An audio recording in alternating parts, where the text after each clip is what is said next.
Right. Good morning, senators. Bonjour, sénateurs et sénatrices.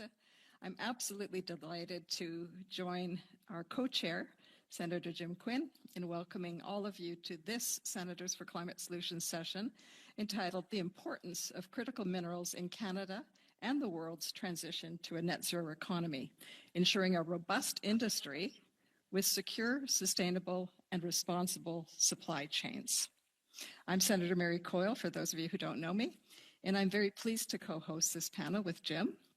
I'd like to extend a warm welcome to all of you and a very special thank you to our newest members of Senators for Climate Solutions, Senator Pierre Moreau, Senator Alistair Surrett, Senator Beltej Dillon, and with us today, Senators Tracy Muckley and Senator Sandra Pupatello.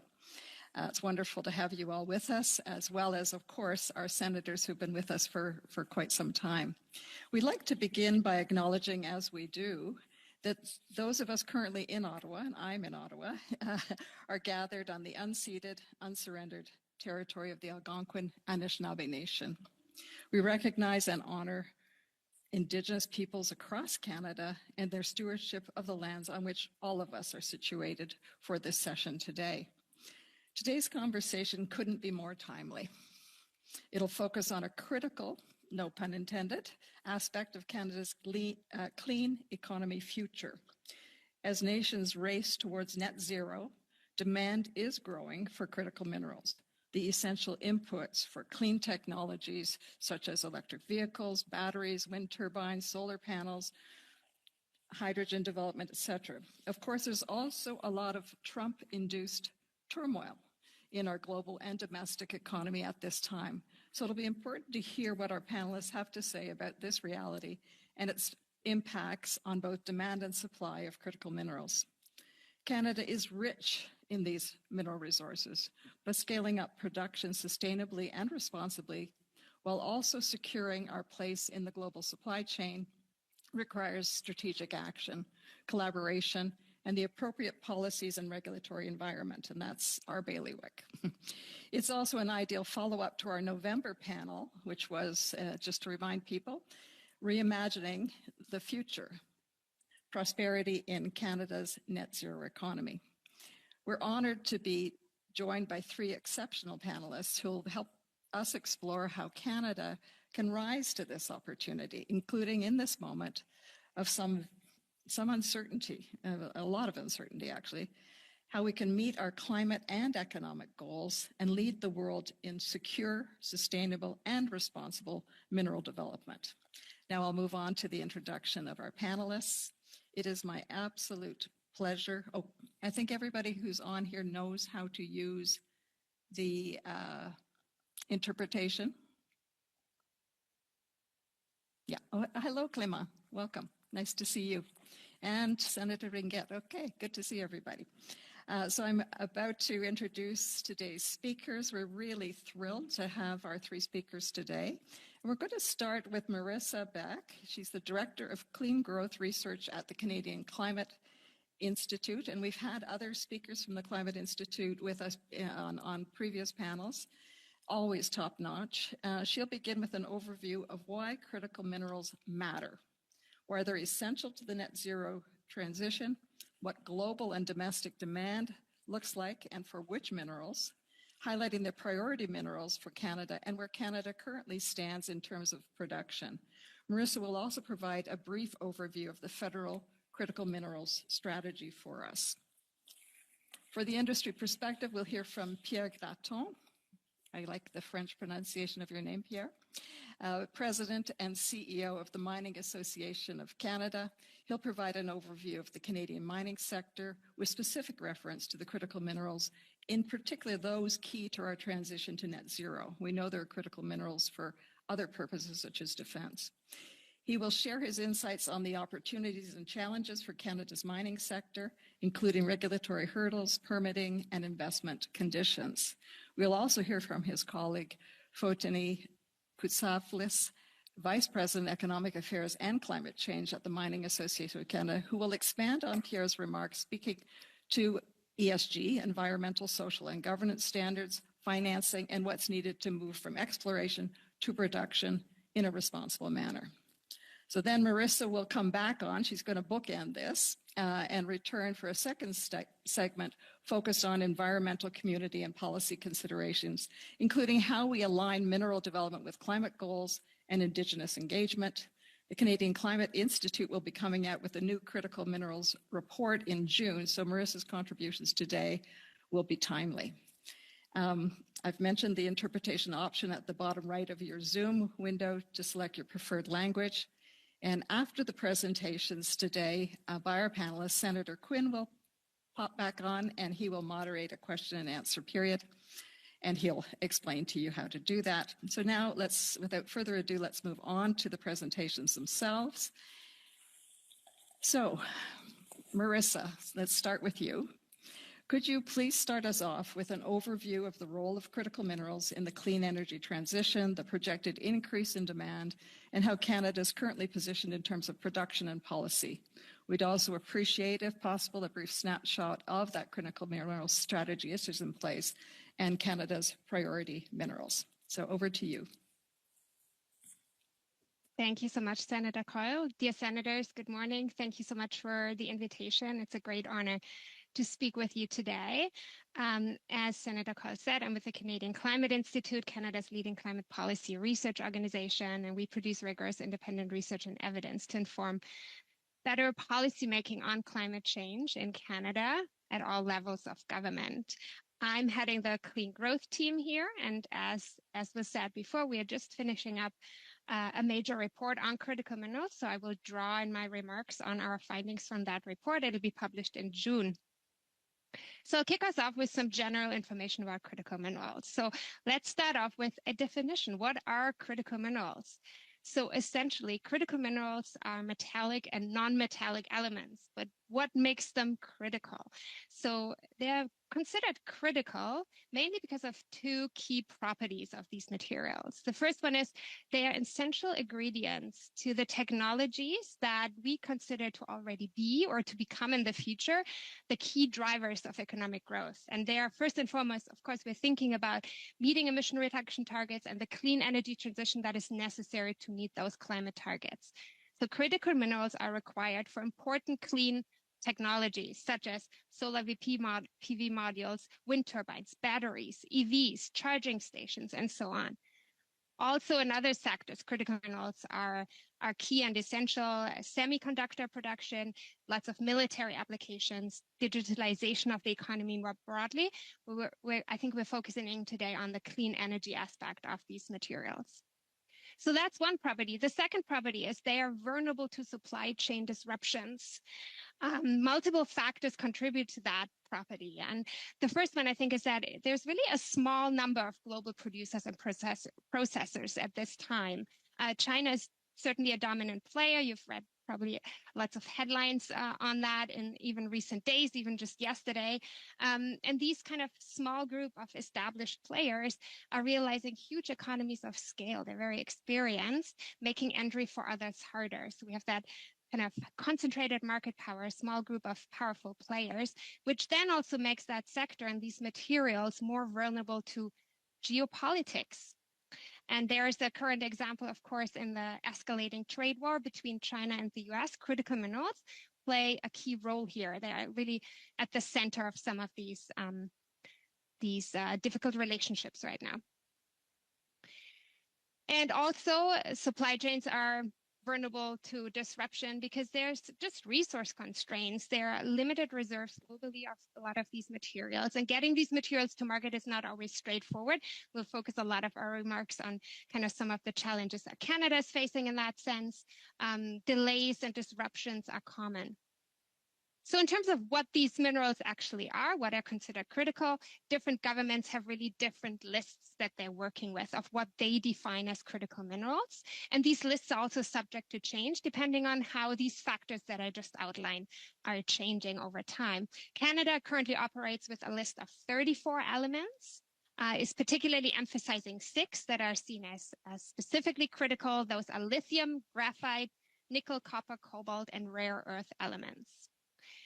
So the next question there, critical, why do governments care so much about these? Because taken together, the properties that I just outlined of critical minerals really make these materials hugely important factors in securing energy security. As we're going through the clean energy transition, nations need access to these materials to build their clean technologies to power their economies. And they're also becoming matters of national security at this point because these supply chains are so vulnerable to disruption. Securing these materials has huge economic and political importance right now. So we're seeing governments around the world putting in place strategies to either develop their own reserves of critical minerals or to make sure they have good import relationships, diversified supply chains to make their supply of these essential materials more resilient against any shocks and disruptions that we may see. Maybe one last note on definitions. We're often grouping critical minerals together as if they were kind of one homogeneous thing. They're of course not. So even the 6 priority minerals that I just listed, they're very different in many respects in terms of their market values, kind of their chemical characteristics, the mining technologies that are necessary to unearth them, their uses and applications and so on. I'm not going to go into greater detail, but that's just important to keep in mind. They're not one homogeneous group of elements. So let's look a little bit at global demand projections. Just very broadly, demand is expected to grow. No wonder, as we're moving into a clean energy future. So by 2050, demand for critical minerals could increase by 3 to 90 times, depending on which mineral you're looking at and which policy scenario. Policy scenario, we're specifically thinking about energy policy and climate policy here. So for example, according to projections from the International Energy Agency, demand for lithium, key input to battery manufacturing, is expected to grow between 11 and 17 times between 2023 and 2050. We are looking at kind of the investment side of things. Another estimate, the global mining sector will need additional capital investment of between 480 billion US dollars and 750 billion US dollars to produce and process the critical materials at the pace and scale required for the clean energy transition. So these are big numbers, large values. So the economic upside of developing and processing these materials for Canada is enormous. In a scenario where the world meets its climate pledges, we expect that the annual demand for critical minerals will reach a value of 770 billion Canadian dollars by 2040. So in short, just to wrap that up, the world needs more critical minerals now to enable the technologies that we need for emission reductions, to reach our emission reduction targets, to build these technologies. And that is true even in ambitious recycling scenarios. So just a word on recycling here. In the long run, they are really important and significant opportunities for circularity and recycling of these materials, which then would mean that in the very long run, the need for new extraction will slow down significantly, but we're not there yet. Right now, there's actually not enough materials in circulation right now to meet current demand.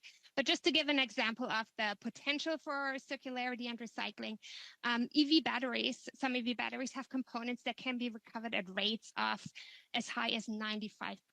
And again, the International Energy Agency estimates that recycling could reduce the demand for new mining by 25 to 40% by 2050. We're not there yet. So right now, there's not enough material in circulation to meet our current demands. But in the long run, that is to be considered. Coming back to Canada a little bit, what does this all mean for Canada? So there's a huge opportunity, actually. Canada has ample reserves of some of these minerals, and their extraction and processing can therefore become quite significant drivers of economic growth.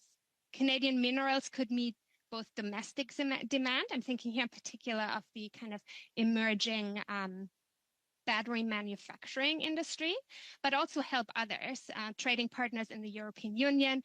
In the US, the relationship is shaky right now, but generally in the US and in other nations, to secure and diversify their supply chains. And especially in Europe, there's a huge demand for that, to make sure Europe doesn't have a lot of these materials themselves, to make sure their imports, their supply chains are secure. So there are reserves of various critical minerals in Canada distributed across provinces and territories. And also what is important here, I think that expanding on the development of these resources and the processing really could help Canada capitalize of some of the economic strengths that we have already. We have a very well-regulated financial sector with extensive mining experience. The Toronto Stock Exchange is actually the mining stock exchange in the world. We have a relatively higher environmental, social, and governance standards. It sounds like Fotini will speak to that later on more. Proximity to buyers, and we have a low carbon power grid with relatively competitive electricity rates. And all of these factors together could really help Canada secure a very advantageous position in global markets. We're also facing challenges. And the biggest one, I think, right now that we will discuss today is that there's currently a huge investment gap in the sector. So current investment in Canada's upstream mining of critical minerals is not keeping pace both with the growth in domestic demand and the projected growth in kind of global demand. So based on our analysis at the Climate Institute, we estimate that Canada requires new investment between about $30 billion Canadian dollars and $65 billion by 2040. So the lower bound is here just to meet domestic demand. The higher bound would be to also meet some export demand. Looking at the policies that Canada has currently in place on critical minerals. So first and foremost, we do have a federal critical mineral strategy that was released in December 2022. It focuses on 6 main areas or objectives, namely to drive research, innovation, and exploration, to accelerate project development, build sustainable infrastructure for mining, specifically transportation infrastructure, but also electricity grid infrastructure, advancing reconciliation with Indigenous peoples, growing a diverse workforce and prosperous communities, and strengthening global leadership and security. Just on the reconciliation point, one important note to make is that most, if not all, of the reserves are on or near Indigenous traditional territories. So that the partnership development with Indigenous peoples around critical minerals is a big topic. I'll come back to that later in my remarks as well. The launch of the of the strategy was backed by a budget of close to $4 billion. It's mostly managed by the Strategic Innovation Fund and the Critical Minerals Infrastructure Fund to support project development. There are other investment incentives and federal initiatives in place for this sector. I'm just going to mention the Critical Minerals Exploration Tax Credit. There's a Minerals Exploration Tax Credit. There's investment tax credit for clean technology manufacturing. At the federal level, there's also the Critical Minerals Center of Excellence, housed out of NRCan, the Indigenous Center for Excellence of Mineral Development, and the Ministerial Working Group on Regulatory Efficiency for Clean Growth Projects. These are all initiatives meant to streamline and accelerate project development in the critical mineral mining sector. At the provincial and territorial level, also, several strategies and policies have been introduced recently. So the subnational governments, more and more subnational governments are adopting strategies with attached policy packages as well. I think what is standing out here may be British Columbia. I'm just going to give a brief overview here as an example. The BC Critical Mineral Strategy sets 3 goals. It's First Nations reconciliation, attracting investment in the sector, and establishing partnerships in the critical minerals sector. Just as an example, governments of Alberta, Manitoba, Newfoundland, Labrador, Northwest Territories, Nova Scotia, Ontario, Quebec, and Saskatchewan have also all adopted critical mineral strategies, recognizing the strategic importance of this sector. I'm going to leave it here for general opening remarks and hand over to the next speaker. I'll return later on with more comments on policy. Thank you. Thank you so much, Marissa. Wow. You covered a lot of ground, because there is a lot of ground. When we first started talking about this event, we realized that we probably have enough for about five panels, but we're going to give you the overview in this event, and if we need a follow-up, we will do that.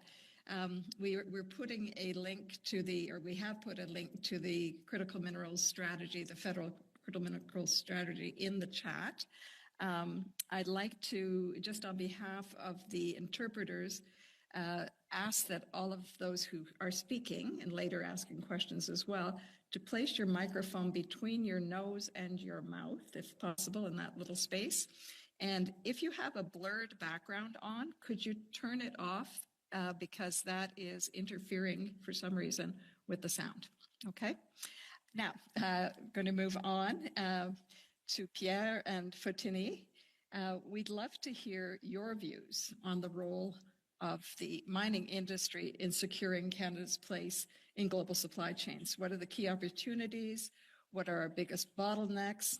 How do permitting, infrastructure, financing, and ESG standards affect industry growth? And what's needed to bridge the gap from exploration to responsible production? So I'm going to hand it over to both of you to share this next stage, and you will do that as you wish between both Pierre and Fotini. Thank you, Senator. I'm going to kick things off. My apologies to the interpreters because I think we supplied some remarks, but Marissa covered a lot of what I was going to say, so I'm just going to speak more off the cuff, which is perhaps more interesting anyway. I think what's been really striking, well, first, just who we are. So I'm the president and CEO of the Mining Association of Canada. We represent the majority of Canada's mining producers, not the explorers. You've probably all heard of the PDAC and their convention every year in Toronto. They represent the exploration community, the ones who go and find new mines. We represent the companies that build and operate those mines. And we have a large number of members producing a wide range of commodities, some of them critical minerals, some of them other products as well. And from coast to coast to coast, the only province where we don't have activity is Prince Edward Island. So if we could go to the next slide. Well, actually, before we move on, another thing that I should mention, and we'll come back to it as well. One of the key initiatives of the Mining Association and of Canada, and also one of our conditions of membership, is called Towards Sustainable Mining, which is the very first mining standard ever developed that's site level based in the world. We've been implementing it, operating it now for over 20 years. So every year members have to evaluate their performance against a suite of 34 performance indicators, and every 3 years they have to have that performance independently assured. And the initiative has been overseen from the outset by a multi-stakeholder panel, which includes representatives from our three First Nations groups, the Métis Inuit and First Nations, as well as environmental NGOs, organized labor, the financial sector, our customers, and mining communities. So it's a very central piece of what we do here in Canada. It's now been exported to 12 other countries around the world. 12 other mining associations have adopted this program, with more expected to this year. So we've really sort of set the benchmark for responsible practice that is now being embraced by others. So that's also a key part, because as we think about the volume of material that Marissa just described that we're going to need in order to address the energy, facilitate the energy transition, but also to meet our needs, our geopolitical needs, our economic needs across other sectors of the economy, it's going to be absolutely critical that we mine these products responsibly. It's been a very interesting half dozen years or so since critical minerals came to the fore. I think for many years, mining we're not a consumer-facing industry for the most part. I mean, you will go to a store and buy a gold necklace or a gold ring. There might be a diamond in it. Whether people think about where that came from, I'm not sure. But for the most part, what mines produce go into products, consumer-facing products that are then bought. Nobody really thinks what goes into them. Whether it's your computer, your iPhone, your car, you name it, people don't really think. No one goes to the store and buys a pound of nickel. We do have a coin that's called a nickel, but but that's about as close as we get. Yet when you think about it, mining has been at the core of human evolution. No other sector has ages of history named after specific mining products like we do. And I think the focus on critical minerals has really reminded so many people, certainly policymakers, but I think the public generally, about where things come from and the essential need, or what the mining sector produces, particularly with a focus on, the energy transition, but really, as Marissa also mentioned, there's many, many applications that are considered to be critical for the future of the global economy. Next slide, Fatini. There's a wide range of risks. Marissa spoke to a number of them, but I thought maybe what I'd do here, rather than repeat what she said, is just make an observation about what's been happening over the last few weeks with all of with the trade war that's underway and the Trump tariffs. I think it's noteworthy, in case you missed it, but one of the areas that was not subject to tariff are critical minerals. They're within North America. If your products are subject to CUSMA, you're tariff-free. There are, and so as long as our members are able to, ensure that their exports comply with CUSMA, there won't be any tariffs on the products that they export to the United States.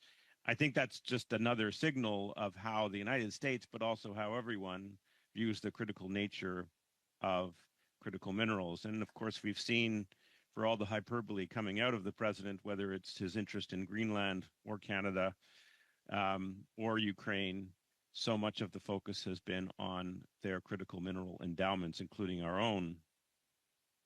And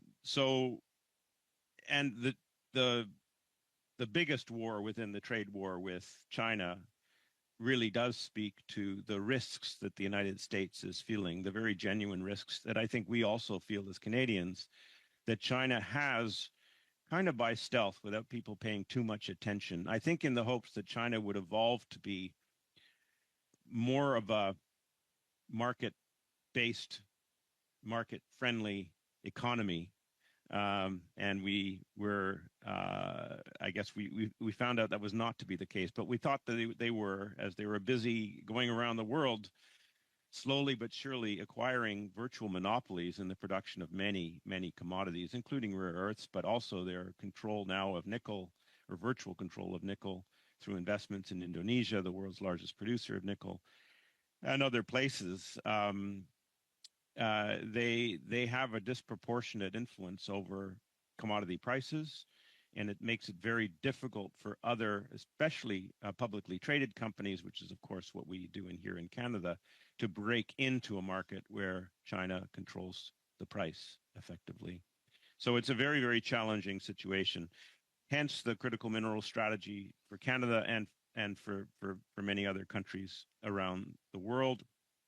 Our strategy has really focused on the entire value chain, a very strong focus on the energy transition, but not exclusively. Rare earths have multiple applications, for example, as do some of the other commodities that the six groups that Marissa mentioned.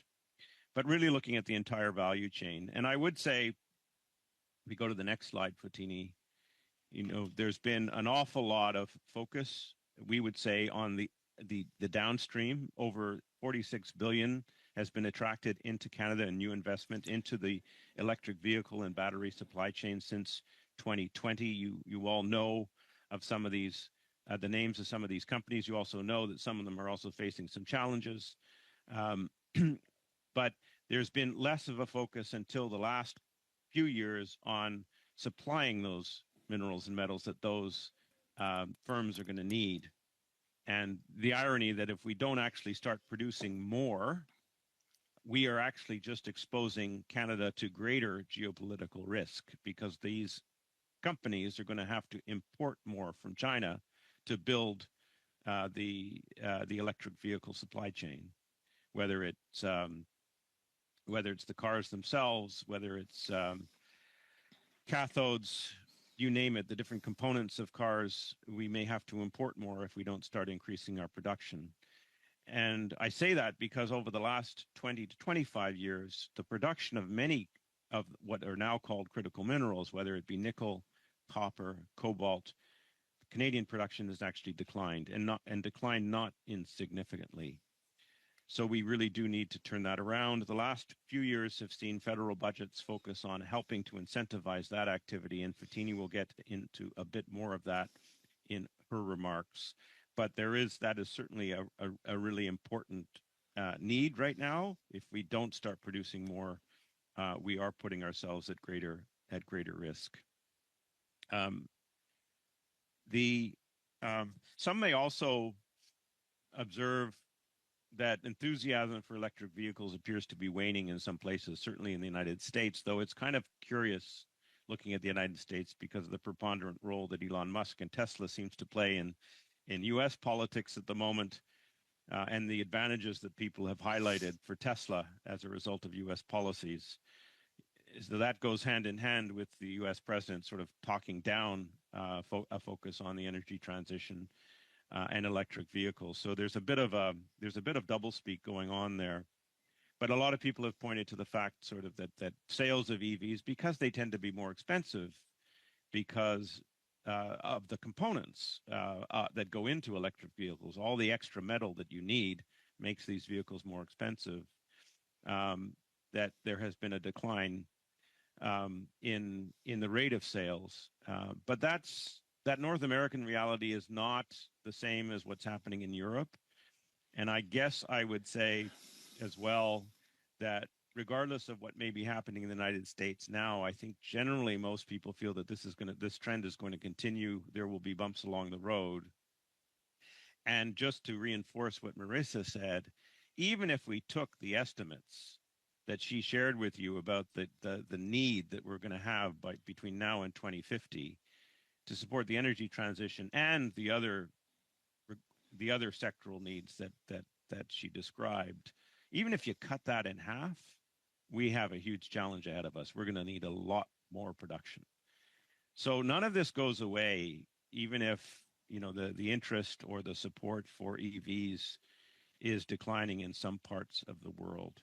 I think it's still this need continues. The need for more energy production is not going to go away. And even if that production is coal fired or even if it's gas fired, you still need a lot more copper for the transmission lines. You still need a lot more steel for the transmission lines. So none of this goes away. The need for much more demand to fuel all sorts of sectors of the Canadian economy is going to require the production of a lot more minerals and metals. So again, to reinforce what I said at the outset, when you think of the amount of mining that is going to have to take place over the next 20 to 30 years, it's pretty staggering. And it's absolutely critical, to use that word again, that we do so responsibly. Canada has a real advantage. We have one of the cleanest electricity grids in the world. 83% of our production is non-emitting, with the potential to grow that, especially if we start to reduce internal trade barriers. And we have our Towards Sustainable Mining standard, which, as I said at the outset, leads the world. So we have some real advantages that I think we need to capitalize on. There's no wonder why Europe is looking to us to be a supplier and a preferred supplier to them. And in the context of a trade war with the United States, I think the industry should be looking at diversifying and at least lessening its dependence on the United States to the extent that new market opportunities open up, recognizing the fact that the U.S. will continue to be a major consumer of Canadian minerals and metals for the foreseeable future. I'll stop there and hand it over to Fotini. Great. Well, thank you, Pierre, and thank you, Senators, for this opportunity to present to you. Canada's electric vehicle battery supply chain is facing a critical challenge. As been mentioned, whilst $46 billion has already been invested in downstream battery production, for some of the critical minerals required, we currently produce less than half of the necessary amount and have only a quarter of the midstream processing capacity needed to support these factories. Without significant progress in mining and processing, the ability of battery factories to source the required materials from Canada could be jeopardized. As you could see on this slide, to meet the demand from 4 planned battery factories, Canada would need to open 15 new mines and increase the pace of mine development by more than 5 times over the next decade. We will require approximately $24 billion in capital investment, $8.1 billion for mining, and $16.1 billion for midstream processing facilities. However, the return on this investment could be substantial. These efforts could create up to 40,000 direct, indirect, and induced jobs, many in remote regions, and contribute an estimated $16 billion to Canada's GDP annually. There's also a meaningful opportunity to work in partnership with Indigenous communities. As been mentioned, battery factories have chosen to locate in Canada because of our mineral resources. And if we fail to develop these resources, the factories, as Pierre mentioned, will be forced to rely heavily on imports, putting the entire value chain and the economic value remaining in Canada at risk. The good news is for lithium, nickel, and graphite, enough advanced projects exist to meet domestic demand. Some could even support exports. While cobalt will always partially depend on imports, we still need to build out domestic processing capacity. And to be clear, this projection reflects only the demand from Canada's 4 planned battery manufacturing plants. It does not account for the additional demand driven by other clean technologies or the growing need for Canadian critical minerals from our allies around the world.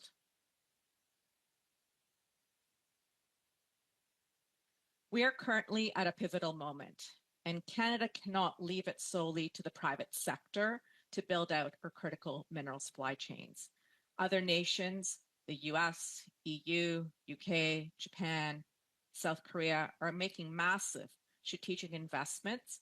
Canada needs to match that ambition. A proactive and actionable industrial strategy is essential. That means streamlining and scaling up capital funding to bring new mines online quickly and responsibly. This is about making the most of our mineral wealth and responding to geopolitical pressures by building self-sufficiency and reliability into our supply. One of the biggest roadblocks, as Marissa also mentioned, is access to financing, especially for smaller players in the sector. These companies are pretty good at discovering deposits, but they struggle to find the capital to move from exploration to production. Venture capital plays a pivotal role here. It's what enables companies to conduct the technical and economic studies that de-risk projects and attract institutional investment. We need to support mechanisms that unlock this kind of early stage capital. That's the launch pad for long-term production.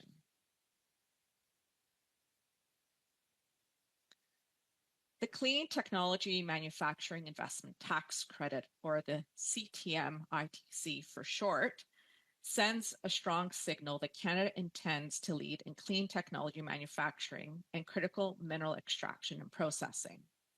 It is a refundable tax credit designed to encourage capital investment in machinery and in equipment used for clean technology and critical mineral activities in Canada. But to realize its full potential, the credit needs a few targeted improvements. Expand the CTM-ITC to include all minerals and metals essential to clean energy technologies, not just the 6 that Marissa mentioned in terms of the priority metals that are currently listed. Broaden the scope. Currently, the credit applies only to tangible capital equipment. If we want to facilitate mine life expansion or encourage new investment from existing operations, the investment tax credit should also cover intangible but essential development costs such as shaft sinking, tunneling, pre-production stripping, and site preparation. These are critical capital-intensive phases. Including them would help advance more projects in a shorter time frame than building entirely new mines.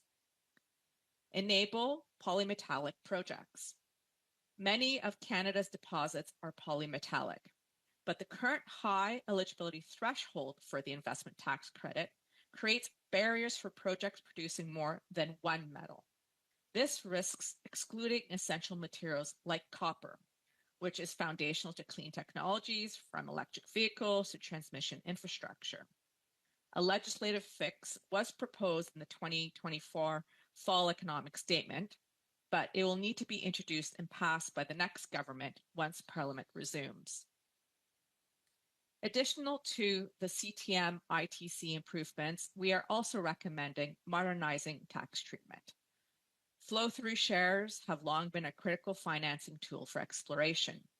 We are recommending the reclassification of key development costs as Canadian exploration expenses, reverting back to pre-2013 rules, which would improve tax treatment for construction and early production phases, making it easier for companies to raise capital through flow-through shares and support the construction and production of their critical mineral projects. Beyond tax tools, we need to target public investment strategically. We need to direct the Export Development Canada and the Business Development Bank of Canada to prioritize upstream mining projects. We need to continue to leverage the Strategic Innovation Fund to close financing gaps. Infrastructure is equally critical.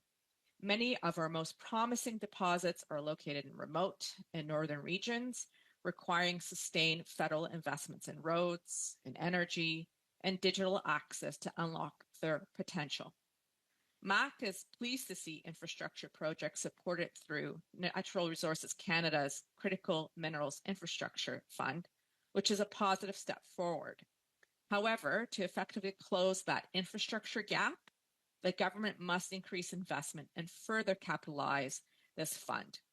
Doing so will help de-risk projects, enhance their economic viability, attract investor capital, and accelerate their transition in production. And globally, it's essential to address predatory pricing practices, which Pierre also mentioned, particularly those originating from countries like China, which often involves selling products below cost to capture market share. This leads to an oversupply, it drives prices down, and it renders projects uneconomic. Such tactics undermine the long-term viability of industries, compelling producers to lower prices or risk being driven out of the market. Ultimately, this stalls critical investments and it hampers growth. To stabilize the market and secure long-term demand for domestic minerals, it's important to implement price floors, stockpiling strategies, and government-led offtake agreements. Now, let's be honest, permitting in Canada is still far too complex, it's fragmented, and it's slow. It undermines our ability to compete globally and discourages investors, especially when decisions are unpredictable or they're duplicative. We're calling for a coordinated fix. Federal and provincial reviews should be better aligned. One project, one assessment must become a reality. Indigenous consultation should be meaningful, but also streamlined and tailored between jurisdictions to avoid administrative burdens for Indigenous communities. Federal impact assessments should stick to federal issues, not duplicate provincial work. These are smart, pragmatic changes that still protect environmental and Indigenous rights, but they restore confidence and also predictability. And to conclude, we believe mining is strategic for the climate, for the economy, and for Canada's global leadership. Investing in new projects now will diversify our economy, it will create jobs, and strengthen our position in global supply chains. And here's what we need. We need smart investments in development and processing. We need competitive incentives to attract and also de-risk capital, faster, clear permitting, infrastructure to open access to remote areas, and stronger Indigenous partnerships built on equity and inclusion. Canada has the resources and the responsibility to lead the net zero transition, and we should seize this moment. And on behalf of Pierre and me, thank you for the opportunity to present to you today. We look forward to your questions. Well, that was dense and helpful. Great information from both of you, Pierre and Fotini. And I want to just say that we will share the slide deck, and we will also be sharing the recording of this session with everybody, and with our colleagues who are wish they could be with us and are not unable to be with us.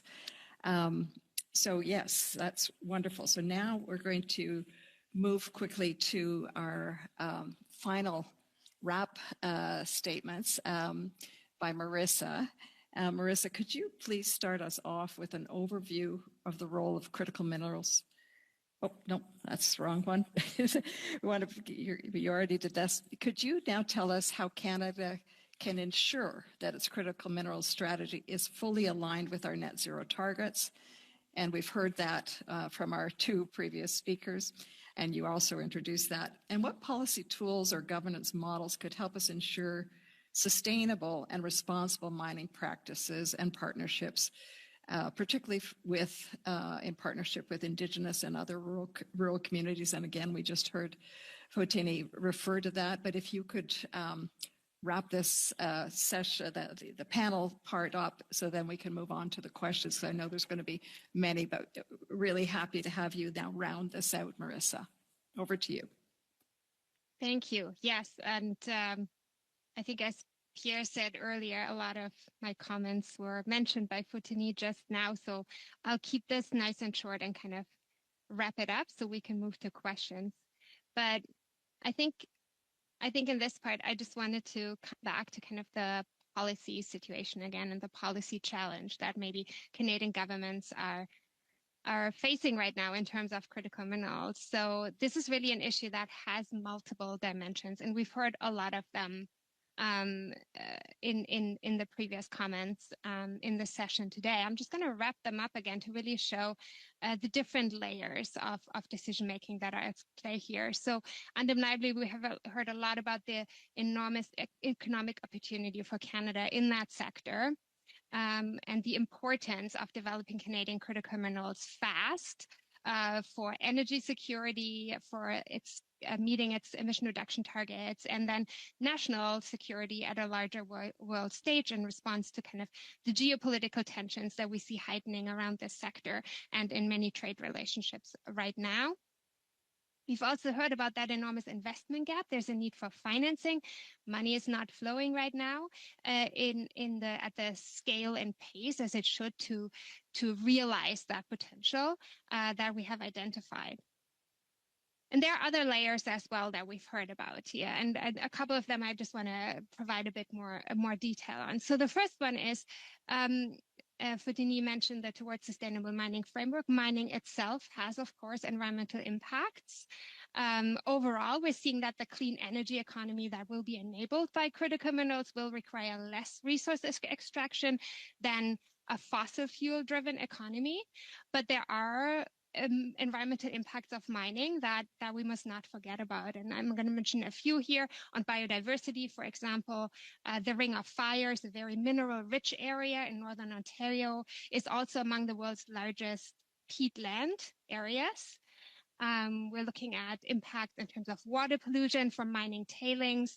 The Mount Polley mining disaster from 2014 maybe comes to mind here, but even last year, Victoria Gold Mine in Yukon last year, there were significant implications for health and safety of the natural environment and local communities.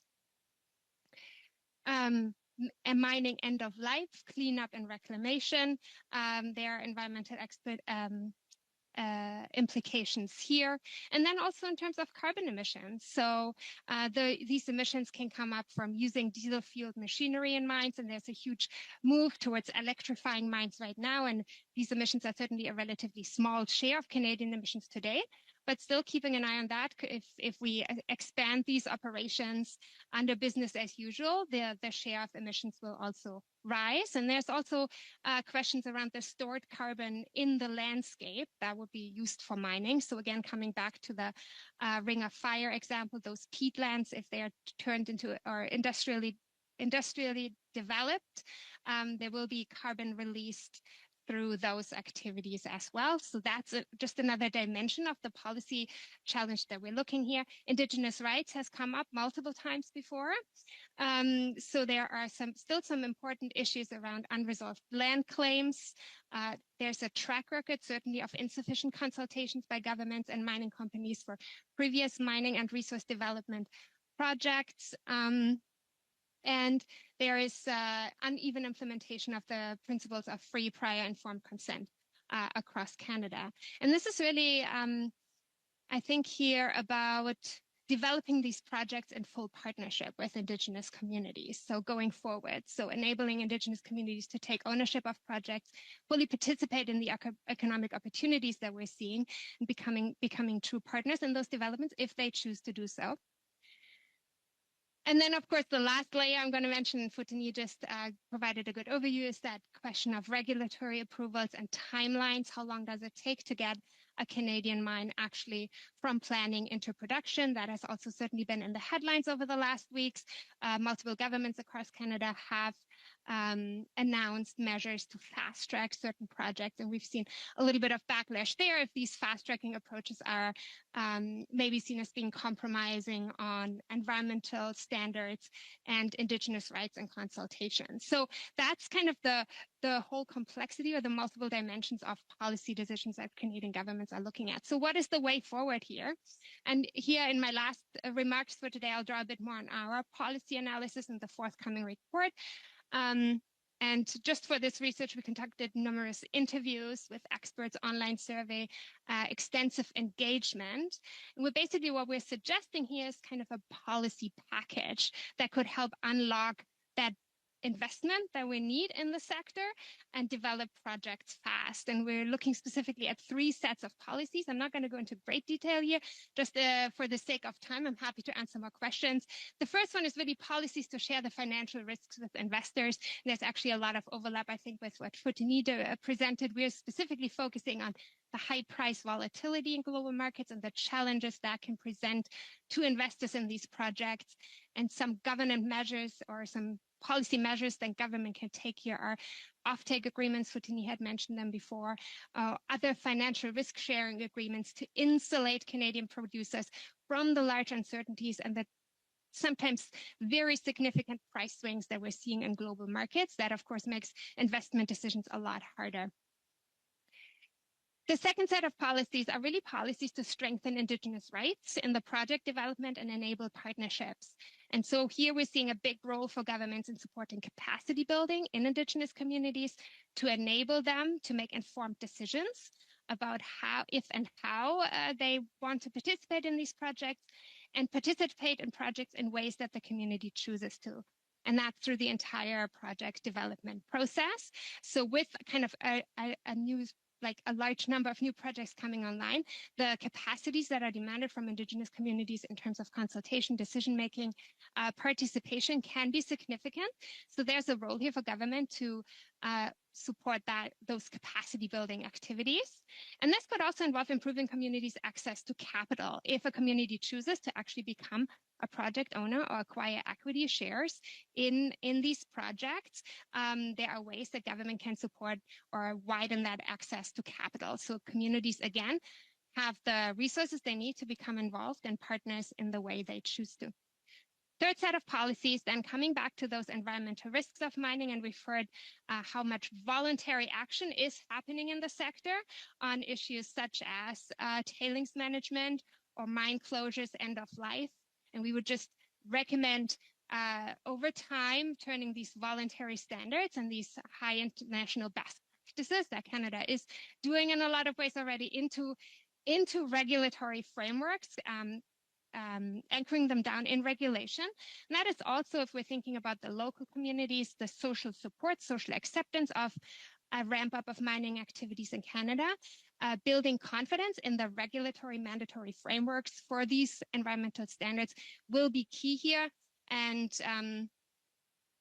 we've also seen in the past that local opposition to projects or community conflict to resource development projects can really lead to a lot of costs for the mining companies as well, create a lot of uncertainty, lengthen regulatory approval processes, and lead to litigation in the end as well. So those are the three sets of policies that we're key policy packages that we are here suggesting. As I said, I skipped over a few things, happy to answer more questions on that, but we think that that combination of policies can really do a lot in the short run to provide a lot more certainty and predictability for investors, accelerate project development, but without compromising environmental standards and protection and Indigenous rights and participation.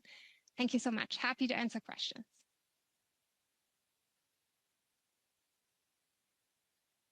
So thank you very much, Marissa, for your presentations, and also to Fatoni and Pierre. A lot of material you covered, and really impressive how you covered such depth of material in this period of time. So we're about to move into the questions and answers, but before we do that, a couple of things I'd ask participants to do is we like to capture photos of the group for our own records and whatnot. So if you could turn on your cameras, that'd be great. That would help with taking that group picture. We also want to let you know that if you have a question, please use your virtual hand. That was my real hand. That's not my virtual hand. But if you just put your virtual hand up, I'll try my best to monitor that and make sure that your questions are responded to. If we run out of time, and we've got till about 12:15, so we'll end at about just a little before that so Mary can wrap up. But if you have questions and we haven't gotten to them, if you could submit them to either Mary or myself, we'll get them to the panelists and ask them if they would mind just responding, and we'll get the responses to you as appropriate. We're also going to say that you need to use a Senate-approved headset. If you don't have that headset, please type your question in the chat box. Again, we'll monitor that. And finally, we'd be happy to open the floor after the senators are completed. If staff have questions, to please raise your hands or submit as I've stated earlier. So with that, we'll move into the Q&A. And I see Senator Cardozo has his virtual hand up, but he's using his real hand. But I will move. I will move to Senator Cardozo. And unmute, please. Thank you. Sorry. Thank you, Senator Quinn. And Senator Cora, thanks so much for organizing this. And thank you to our guests who are here. Sorry, I couldn't find my virtual hand, so I decided I'd use my real hand. My question, or it's more a comment. So we're in this really critical period for Canada in terms of this particular issue, as with many other issues. But one of the things I find, as a senator, having been here for a couple of years, is that virtually everybody who talks to us feels that the federal government and all governments are seriously underfunding their sector. I'm not talking about by a few dollars, I'm talking about by large amounts of money. So whether it's defense these days, or whether it's infrastructure, or whether it's autism or care for seniors, virtually everybody rightfully feels they're underfunded. So when you talk about strategic investments, building roads and infrastructure and so forth, and by the way, I totally get the case you're making, and I think it's very timely. So just a comment, I think one has to somehow sharpen the ask that you're making. But my question is more on Indigenous consultation. I think you've addressed a number of the things. You've talked about having meaningful consultation. You've talked about capacity building from the Indigenous side, and I think that's very useful, provided it is totally developed, or at least largely by Indigenous people. But there's still a requirement for consultation, that even if you have a growing number of people who are from the Indigenous community, who are aware of all the scientific issues and familiar with negotiation and so forth, they still would need to do meaningful consultation, as you've talked about, free, prior, and informed consent. with Indigenous communities, whether it's in the Ring of Fire or elsewhere. So how do you make that happen? Because that still remains to be an informed piece. And I think when political parties are talking about steamrolling this through, it's not going to happen that way.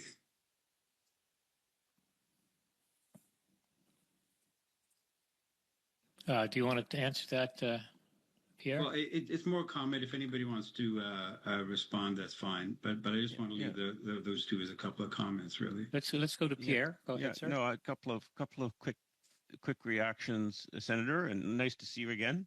You too.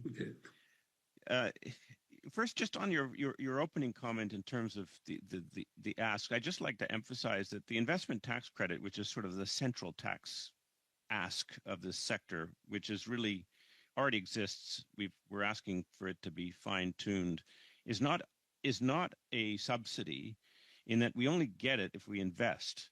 So the extent to which the investment tax credit incentivizes new mining investment actually brings revenue to government, and creates jobs and creates opportunities for Indigenous peoples and all the rest of it.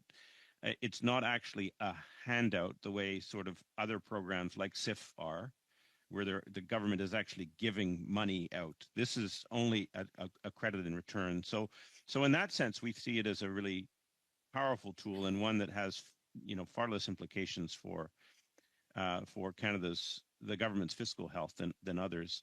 In terms of the broader question on Indigenous consultation, there are over 500 agreements in place between Canadian mining companies and Indigenous peoples across the country. And for the most part, the examples of conflict in Canada between mining companies and Indigenous communities are few and far between. You may hear about them when they emerge because they tend to attract news. But for the most part, you don't hear about them at all because agreements are signed and concluded long before projects come into operation. We've been doing this now for 30-some. We pioneered impact benefit agreements. It's pretty inconceivable for any mining project today to be advanced without agreements in place. They do take time to negotiate, but at the same time, both sides have gotten really good at it. Especially some Indigenous communities, they know they're managing multiple agreements with multiple companies. They know how to sit down and negotiate an agreement. They know what they want. There are still parts of Canada where some communities have had limited to no experience with mining, and if the project emerges on their traditional lands, it can be more tricky and it can take longer because there's less familiarity and less comfort with what the sector brings. Our TSM framework really helps the industry prepare for that and provides assurances, I think, to communities around the kinds of actions and the kind of conduct that the industry is promising. Where I agree with your point that around real risks, we need to improve the timeliness of project approvals. A lot of our focus has always been on government time, coordination between departments, trying to do more things in parallel than sequentially, coordinating between different levels of government and not repeating multiple forms of multiple consultation activities for the same project by different departments or different levels of government, which is just adds burden to communities as well, as opposed to streamlining by cutting corners or doing less or neglecting the Crown's duty. So I still think there's lots of opportunities to improve how we to improve the timelines associated with environmental reviews. But I agree with you that we can't do things in a way that just increases the risk of litigation, because that just sets us back. And you don't want to be tied up in court. The last comment I'd make is the government's $5 billion, now $10 billion fund to support Indigenous participation in the natural resources economy is also very significant. Whether it's equity ownership directly in projects or in the associated infrastructure with those projects, that I think does really help move the needle. I'll close with this one, but I often reflect on the Voisey's Bay mine, which is one of the world's, most important nickel mines. It was caught up in conflict in the early days. A lot of it had to do with unsettled and unresolved land claims. It was such a significant project, both the government of Newfoundland and Labrador and the government of Canada at the time recognized the significance of that project and sat down and did their duty with the Inuit and the Innu. And now that project has, 60% Indigenous employment, 90% Indigenous procurement. It's one of the best examples in the country because the government recognized their role in enabling that to happen. And that is going to be case by case, but at times governments really do have to step in to create the conditions for the private sector to succeed. Thank you very much for that. What I'd like to do now is to ask my two colleagues, premièrement, Senator Mildred Deschamps, and ensuite Senator Gignac, de poser leurs questions. I'll ask them to ask their questions. Can then cut in, and I'll watch for the hands of the panelists. Premièrement, Senatrice. Senator Méville-Deschênes first. Thank you. I would like to ask Mr. Gratton a question in French, since he understands French. You and I have talked about other issues before. I'd like to talk about the international context currently. You talked about China being a superpower within these critical mineral issues. I read something recently about how we really need these critical minerals. Will oil drilling be replaced by critical minerals? There's a lot going on in the world right now. Will we be pushing more children into forced labor in these mines? Are these risks we should be taking into consideration, according to you? Of course, Trump's administration has cut off all funding that might encourage such human rights abuses. Of course, there's a Canadian perspective here, but I'd like to hear your thoughts more globally. Merci, Senatrice Deschamps. Avant votre réponse, audible for the interpreter. Je vous demande I'd like to ask my colleague, Senator Gignac, to also ask his question. On vous entend pas. Yeah. We can't hear you, Senator Gignac. You are muted. So thanks our colleagues for organizing that and guest speaker. So it was very interesting. So it's about technology risk, I explained, because, is it when I heard that BYD, for example, in China, car maker will have a new battery which would be only 5 minutes to recharge starting next year. What is the technology risk, and what should guide government? Because if we go, for example, in the energy, it's integrated from downstream to upstream for the big oil company. So this is a risk for Canada to be involved and support the mining development and so on. If suddenly notice what happened with Northvolt in Quebec, for example. So if government spend a lot of money, but do not have this guarantee of integration, it's suddenly we change the rule of the game and we have no longer 100% on the China vehicle. All this project, billions and billions demand from EV battery will be gone, and suddenly we can lose money given. So I apologize to ask that, but I'm a former Minister of Economic Development Quebec and Natural Resources, so I really enjoy and want to develop the sector natural resource, but we have to be careful about public money to engage, to support if we have no guarantee about the clientele. Thanks.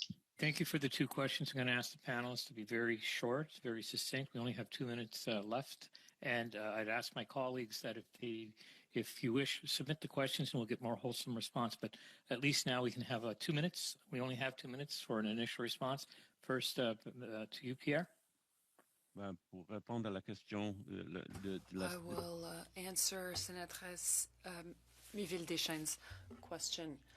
I hope not, although I can't guarantee anything. Of course, the interpreter would like to signal that it's hard to hear the speaker because of his the way he's put his hand in front of his mouth. The sound is a bit muffled. Angleterre. There are laws in Australia and England, and I think that there are some protections for these countries, but Chinese companies, we can't really monitor what they'll be doing, and we can't guarantee anything. Anybody else want to join in? Est-ce que des autres commentaires? Other questions or comments? Dr. Beck? Maybe just a quick response to the second question for ready to just 1 minute. Yes, I think these are demand projections that we're talking about. They're substantive. There is a risk. These are all still emerging technologies, and the technological pathways no one can really foresee. I think there is a consistent the projections across various organizations and sources are consistent that we're going to see a huge increase in demand. But yeah, we're discussing that in our report as well. There's certainly demand uncertainty in terms of what will the dominant technologies be of the future, but the range of technologies that use these critical minerals seems to be robust, and projections are consistent there at this point. That was the one thing. The other thing, in terms of public money and investment, I think there are specific instruments, especially if we're thinking about them as risk-sharing instrument rather than straight-out subsidies to these projects. Again, we'll go into greater detail in our report, but there are some smart policies that governments can enact that where the fiscal burden stays relatively small, and it can still have a huge risk-reducing impact on investors. So I'm thinking here about offtake agreements that kick in if prices fall below a certain level, or what we know as contracts for difference. We've seen in other markets, electricity and carbon markets, where governments really only step in if the risk case scenario sets in. So it's a bit of a different model. So actually to be fiscally smart and conservative and still provide support for the industry. So there are interesting instruments here that governments can use to reconcile these risks with the need for support to get investment going right now. And thank you. And I've been advised that one of our new members to the group, one of our new senators, has a quick question, and we'll need a quick answer. We've got about a minute or two. So Senator Papatalo, would you please pose your question? Unless she's disappeared. Oh, she's there. Okay. Sorry about that. I took off my headset thinking we'd run out of time. Yeah. Just quickly, I wondered if the organization or the Institute has thought about how to link the extraction to the processing so that when these projects are being linked in that fashion, governments are more interested, provincial, federal, indigenous groups, because the opportunities for jobs is greater. So the processes could move through, its pace is quicker. And, even today, Scotiabank CEO calling on more investment in infrastructure for resource export. And to be honest, I think Canadians are tired of that. And this is always the issue. Sure, we want it out of the ground, but nobody focuses on the processing portion. And the last time a premier did that, one already referenced today, half the country loved it. The other half hated it because they were forcing processing to land in Newfoundland. But really, that's the last time I can remember governments being aggressive to force processing, where lots of the money is and lots of the jobs. And we talk about the first half extracting a lot and really not enough on the processing. I just wondered if you had a comment. I'll go to Dr. Beck for a very short response and quickly over to Pierre. Yeah, super quick response. Yes, it's hugely important. We need to look at critical minerals from a value chain perspective.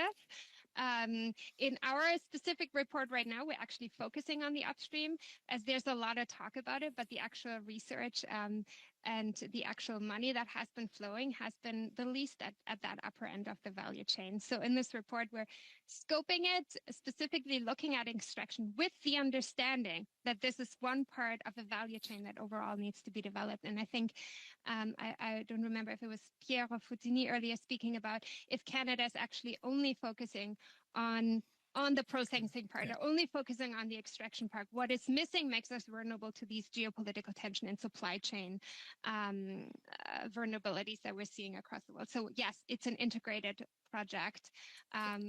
We specifically have looked at extraction right now. Great, thank you. And Pierre, very quickly. Muted. Yeah, sorry. There's always a desire. A lot of people talk about why don't we have a copper smelter in BC, where so much of our copper is mined and then exported to Asia. The margins in smelting and refining are very, very thin, again, because of China. They've built out so much capacity. It's very hard to get into. The US has ambitions to try to improve its smelting and refining capacity. It's going to be challenging for them as well, particularly without some kind of state intervention. But it's not to say it can't happen. Usually, it takes the mega project like a Voisey's Bay to justify the economics. And today, we would only build such a factory or a smelter on Tidewater. We wouldn't build them where we built them today. I just conclude, though, by just acknowledging that unlike many other mining jurisdictions in the world, we're blessed that we actually already do have